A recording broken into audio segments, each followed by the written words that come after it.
Bench press or dumbbell press, which one should I do?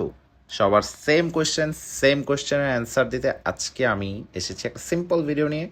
অবশ্যই ভিডিওটা পুরোটা দেখবেন এবং লাইক করে যাবেন, ফলো দিতে ভুলবেন না, কজ আপনার ফলো দেন না কেউ।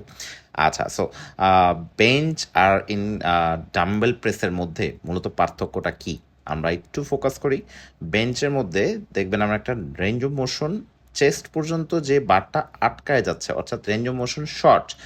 সো আলটিমেটলি আপনি লোড বেশি দিতে পারলেও আপনি কিন্তু বারটাকে বেন্ড করে, অর্থাৎ আপনার যে চেস্ট আপার চেস্টটা আছে এটা নিচে কিন্তু নিতে পারবেন না, কজ ওইটা একটা স্ট্রেট বার।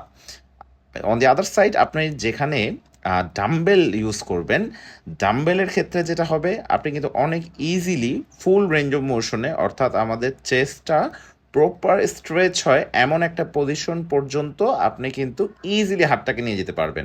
এইখানে অনেকেই বলবে যে আমার তো চেস্ট ডিপ ডেপথ নিতে গেলে মোবিলিটিতে প্রবলেম হয়, অর্থাৎ শোল্ডার ইনজুর্ড হয়ে যায় অথবা শোল্ডারে টান পড়ে, শোল্ডার পেইন করে।